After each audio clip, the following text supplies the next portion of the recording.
তৃণমূলকে ভোট দেওয়া মানে তার থেকে ভালো বিজেপিকে ভোট দিতে না। তৃণমূলকে ভোট দেওয়া মানে তার থেকে অনেক ভালো বিজেপিকে ভোট দিতে না। অধীর চৌধুরী আজকে কোথায় একটা বলেছে তৃণমূলের থেকে বিজেপিকে ভোট দেওয়া ভালো। একদম বিভ্রান্ত হবেন না। কেন বলছে জানেন?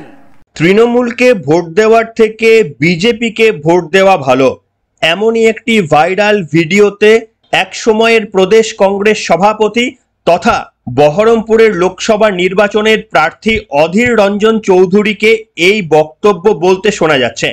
এই ভিডিওর সত্যতা অবশ্যই নিশ্চিতভাবে কনফার্ম করা যায় না, কিন্তু যে ভিডিও ভাইরাল হয়েছে সেই ভিডিওতে অধীর রঞ্জন চৌধুরীকে একেবারেই বলতে শোনা যাচ্ছে তৃণমূল কংগ্রেসের থেকে বিজেপিকে ভোট দেওয়া ভালো। আর এই প্রসঙ্গে একে একে মুখ খুলছেন অভিষেক বন্দ্যোপাধ্যায় থেকে বিরোধী দলনেতা শুভেন্দু অধিকারী সকলেই। এমনিতেই তৃণমূল কংগ্রেসের গেল রব সমীক্ষাতে কার্যত প্রত্যেকটিতে ইঙ্গিত দিচ্ছে যে এবারে পশ্চিমবঙ্গে ভালো ফল করতে চলেছে বিজেপি। তার উপরে যদি কংগ্রেসের নেতারাও মনে করেন তৃণমূলের থেকে বিজেপিতে ভোট দেওয়া ভালো, এবং বিশেষ করে গতকাল কুণাল ঘোষ যে সমস্ত বোমা ফাটিয়েছেন, কার্যত কুণাল ঘোষ স্বীকার করেছেন যে এখনো পর্যন্ত এই বর্তমান মন্ত্রিসভায় কোনো মন্ত্রী রয়েছেন যারা নাকি কুণাল ঘোষ যখন জেলে ছিলেন তখন টাকার বিনিময়ে চাকরি দিয়েছেন। সেই সমস্ত মন্ত্রীরা নাকি এখনো বর্তমানে আমার আপনার বা আমাদের এই রাজ্য সরকারের মন্ত্রী। এই বোমা বিস্ফোরণ করার পর পশ্চিমবঙ্গের রাজ্যের মানুষের কানে পৌঁছে যাওয়ার পরেও তৃণমূল কংগ্রেসকে কত মানুষ ভোট দেওয়ার জন্য লাইনে দাঁড়াবেন তা নিশ্চিতভাবে সন্দেহ। যদি কোনো নিরপেক্ষ মানুষ থাকেন তারা জানার পরেও যে দুর্নীতি হয়েছে তারপরেও কত লোকে তৃণমূল কংগ্রেসের সঙ্গে থাকতে চাইবেন তা নিয়ে অবশ্যই সন্দেহ প্রকাশ করতেই হয়। এবং শুধু তাই নয়, একের পর এক তৃণমূল কংগ্রেস যেভাবে অস্বস্তির মধ্যে পড়ছে, মুখ্যমন্ত্রী মমতা বন্দ্যোপাধ্যায় ইতিমধ্যেই কিন্তু হারের অজুহাত সম্ভবত খুঁজতে শুরু করে দিয়েছেন। এতদিন পর্যন্ত ইভিএম নিয়ে তাকে খুব একটা কথা বলতে শোনা যাচ্ছিল না। তিনি বারবার বিভিন্ন জনসভা থেকে বলছিলেন যে এবারে মোদিবাবু 200-র নিচে আটকে যাবে, আপকি বার 400 বার এটা তো হবেই না, 200-র নিচে বিজেপি আটকে যাবে। কিন্তু গত দিনে মাননীয় মুখ্যমন্ত্রী মমতা বন্দ্যোপাধ্যায়কে প্রথমবার ইভিএম নিয়ে প্রশ্ন তুলতে শোনা গেল। আমি বলবো নাগরিকদের সন্দেহ দূর করবার জন্য ইভিএম মেশিন কারা তৈরি করেছে, ইভিএম মেশিনের চিপ কারা তৈরি করেছে, এই সংখ্যাটা বাড়লো কি করে, ফার্স্ট ফেজে কি ছিল, সেকেন্ড ফেজে কি ছিল, কত ভোটার ছিল, কত মেশিন ইউজ হয়েছিল, সেটা আমরা জানতে চাই। হঠাৎ করে বেড়ে যাওয়া মানে এটা তো নয়।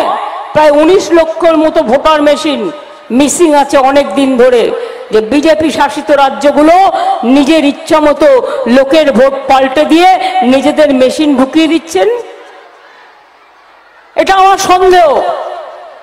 এই সন্দেহটা যাতে মানুষের মধ্যে না হয় সেই জন্য ইলেকশন কমিশনকে আমরা বলবো মানুষের সন্দেহটা দূর করুন।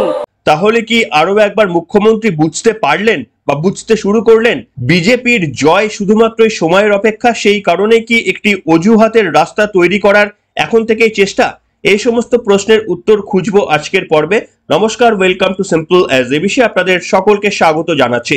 আচ্ছা, অধীর রঞ্জন চৌধুরী ঠিক কি বলেছিলেন আপনাদের শোনায়, এবং এটা সত্য না এটাকে বিকৃত করা হয়েছে নিশ্চিতভাবে আমরা বলতে পারবো না। তার কারণ বিকৃত যে করা হয় তার উদাহরণ আমরা ইদানিংকালে দেখছি। তাই যেটা ভাইরাল হয়েছে সেটাই আপনাদের শুধুমাত্র দেখাচ্ছি। তৃণমূলকে ভোট দেওয়া মানে তার থেকে ভালো বিজেপিকে ভোট দিতে না। তৃণমূলকে ভোট দেওয়া মানে তার থেকে অনেক ভালো বিজেপিকে ভোট দিতে না। আচ্ছা, অধীর রঞ্জন চৌধুরীর বক্তব্য শুনলেন আপনারা। স্বভাবতই বিজেপির আপনারা মনে করছেন খুশি হওয়া দরকার। কংগ্রেস যদি মনে করে তৃণমূল কংগ্রেসের থেকে বিজেপি ভালো, তাহলে তো বিজেপির খুশি হওয়ার দরকার। আদতে কি তেমনটা ঘটলো? বিরোধী দলনেতা শুভেন্দু অধিকারী কি প্রতিক্রিয়া দিলেন? তিনি কি মনে করছেন অধীর রঞ্জন চৌধুরী সঠিক কথা বলছেন, বা অধীর রঞ্জন চৌধুরীর ওপর একটু কি সফট মনোভাব দেখালেন বিরোধী দলনেতা? তেমনটা তো হলোই না। উল্টে বললেন একেবারেই সাবধান অধীর রঞ্জন চৌধুরীর থেকে। তিনি যে ভাষায় নরেন্দ্র মোদীকে সংসদে দাঁড়িয়ে আক্রমণ করেছেন, এদের কোনোভাবেই রাজনৈতিকভাবে ছেড়ে দেওয়া হবে না। কি বলেছেন বিরোধী দলনেতা শোনাই আপনাদের। অধীর চৌধুরী আজকে কোথায় একটা বলেছে তৃণমূলের থেকে বিজেপিকে ভোট দেওয়া ভালো। একদম বিভ্রান্ত হবেন না। কেন বলছে জানেন? গতবারে অধীর চৌধুরী হেরেছিল নওদাতে, বেলডাঙ্গাতে, রেজিনগরে, ভরতপুরে, বড়মাতে, লিড পেয়েছিল বহরমপুর আর কাঁদিতে। আপনারা জানেন অধীর বাবু জেতার পরে পার্লামেন্টে 5 বছর যে ভাষায় কথা বলেছেন, যে ভাষায় দেশের প্রধানমন্ত্রীকে আক্রমণ করেছেন, আপনারা জানেন? আপনাদের স্মরণ করাই, নর্দমার সঙ্গে নরেন্দ্র মোদীকে তুলনা করেছিলেন। মনে আছে না ভুলে গেছেন? পার্লামেন্ট উত্তাল হয়েছে, স্পিকার ওকে ক্ষমা চাইয়েছে। এই অধীর চৌধুরী বুঝে নিয়েছে যে এবারে জেতা হচ্ছে না। দেখুন, একটি জিনিস আপনারা মানেন কিনা আমি জানি না, এই পশ্চিমবঙ্গে যদি 2-3 জন রাজনৈতিক সেরা নেতৃত্বের নাম করেন, তাহলে তার মধ্যে যেমন আসবে মমতা বন্দ্যোপাধ্যায়, যেমন আসবে শুভেন্দু অধিকারী, তেমনি ঠিক একইভাবে আসবেন অধীর রঞ্জন চৌধুরী। আপনারা মানেন বা না মানেন সেটা ব্যক্তিগত ব্যাপার, কিন্তু আপনি নিরপেক্ষতা যদি বজায় রাখেন তাহলে নিশ্চিতভাবে সহমত পোষণ করবেন। কিন্তু আমরা সৌভাগ্যবান হতাম যদি এই 3 জন রাজনৈতিক ব্যক্তিত্ব তাদের লড়াইয়ের গতিমুখ যদি ভারতের উন্নতি নিয়ে হতো, তাহলে নিশ্চিতভাবে আমাদের দেশটা অনেক এগিয়ে যেতে পারত এই সমস্ত যোগ্য নেতৃত্বের উপর ভর করে। বর্তমান পরিস্থিতিতে কিন্তু এনাদের উপর কতটা ভরসা রাখা যায় তা নিয়ে অবশ্যই প্রশ্ন তুলতে হয়।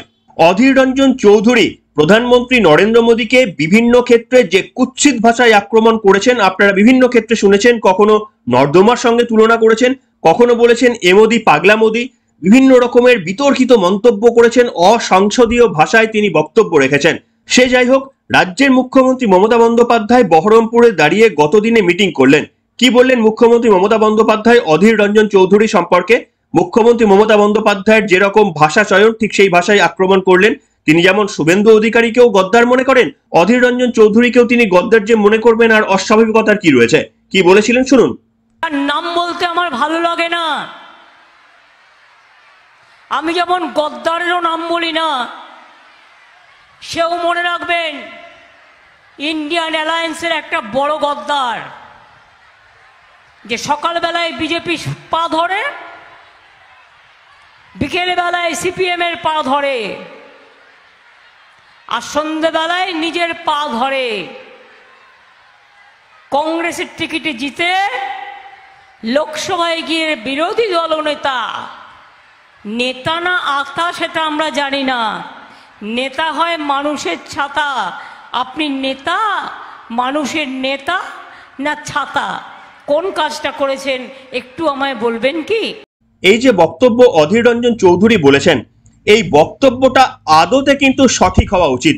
তার কারণ এই মুহূর্তে তৃণমূল কংগ্রেসকে সাপোর্ট করা মানে কার্যত দুর্নীতিকে সমর্থন করা।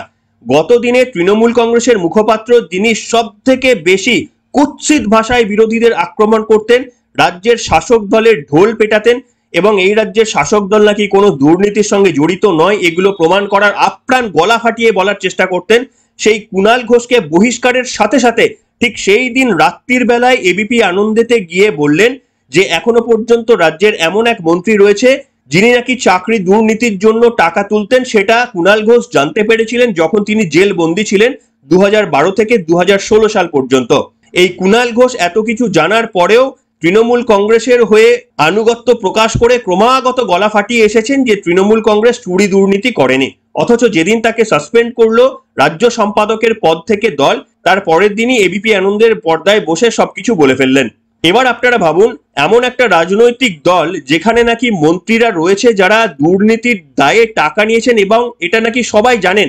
কুণাল বাবু এটাও বলেছেন যে 2021 সালের নির্বাচনের আগে পার্থ চট্টোপাধ্যায় যে চাকরি বিক্রি করে ভুরি ভুরি টাকা তুলছেন এটা শীর্ষ নেতৃত্বরা অবহিত ছিলেন, তা সত্ত্বেও কেউ কিছু বলেননি। কুণাল ঘোষ এমনও বিস্ফোরক দাবি করেছেন। এবার আপনারা বলুন, এমন একটি দল, হ্যাঁ নিশ্চিতভাবে কুণাল ঘোষের এই বক্তব্যকে কোর্টের কাছে প্রমাণ করতে হবে, আর এই সুযোগটাই নিচ্ছে তৃণমূল কংগ্রেস। যতদিন না পর্যন্ত প্রমাণ হচ্ছে ততদিন পর্যন্ত তৃণমূল কংগ্রেস বলছে যে আমাদের চোর বলা যাবে না, এবং এটা আইনগত কিন্তু একেবারেই সঠিক কথা। তাহলে ওই কুণাল ঘোষের ভাষায় প্রশ্ন করতে হয়, যেটা আপনাদের সকালের পর্বে দেখিয়েছিলাম, যে বাঙ্গারু লক্ষ্মণ ঘুষ নিয়েছেন বলে মমতা বন্দ্যোপাধ্যায় বাজপেয়ী সরকারের কাছ থেকে একেবারেই বেরিয়ে চলে আসলেন, সেদিন সেটাও তো প্রমাণ হয়নি। কুণাল ঘোষ এই একই প্রশ্ন করেছিলেন, সেই পুরনো ভিডিও যেটা আপনাদের শুনিয়েছিলাম আরো একবার শোনাবো। ব্যাপারে আমি স্পষ্ট বলতে চাই, মুখ্যমন্ত্রী মমতা বন্দ্যোপাধ্যায় নির্লজ্জ দ্বিচারিতা করছেন। 2001 সালে যখন বাঙ্গারু লক্ষ্মণ টাকা নিয়েছিলেন এবং এফআইআর হয়েছিল, তখনও তো দোষ প্রমাণ হয়নি। তখন উনি দুর্নীতির কথা বলে ছেড়ে এসেছিলেন কেন? কেন তখন ইস্তফা দিয়ে এসেছিলেন? আজকে মনে হচ্ছে এফআইআর মানে অভিযোগ প্রমাণিত নয়, উনি দ্বিচারিতা করছেন। দুই, আমার ক্ষেত্রে কি হয়েছিল? আজকে উনি বলছেন রাজনৈতিক ভাবে অ্যারেস্ট করা হয়েছে, আমার ক্ষেত্রে হ্যারাস করার সময়, অ্যারেস্ট করার সময় তখন ওনার মনে হয়নি? উনি নির্লজ্জ বিচারিতা করছেন। দুই, আমার অনুরোধ, আমার দাবি, যাদের বিরুদ্ধে এফআইআর করা হয়েছে তারা প্রত্যেকে প্রভাবশালী, তাদের অবিলম্বে গ্রেফতার করে কাস্টডিতে নিয়ে তাদের বিরুদ্ধে তদন্ত চালাতে হবে। তার কারণ যখন আমার জামিনের বিরোধিতা বিভিন্ন সময় করা হয়েছে, বলা হয়েছিল 1 মিনিটের জন্য ছাড়া যাবে না, আমি নাকি এত প্রভাবশালী, তাহলে এরা কেন বাইরে থাকবেন? হতে পারে না। এবং 3, সব থেকে জরুরি, রাজ্য সরকার বা প্রশাসনের শীর্ষ পদে থাকা। তাহলে কুণাল ঘোষের বক্তব্য দিয়ে যদি বলি, সেদিনকে যদি মমতা বন্দ্যোপাধ্যায় দুর্নীতির দায়ে বেরিয়ে আসতে পারেন, সেদিনও তো প্রমাণ হয়নি, তাহলে তো আজকে প্রমাণ হওয়ার কি দরকার রয়েছে? কুণাল ঘোষের মতো সব থেকে বড় গলা ফাটানো নেতৃত্ব, এর মতো অনুগত নেতৃত্ব বোধহয় তৃণমূল কংগ্রেসের দুটি হয় না।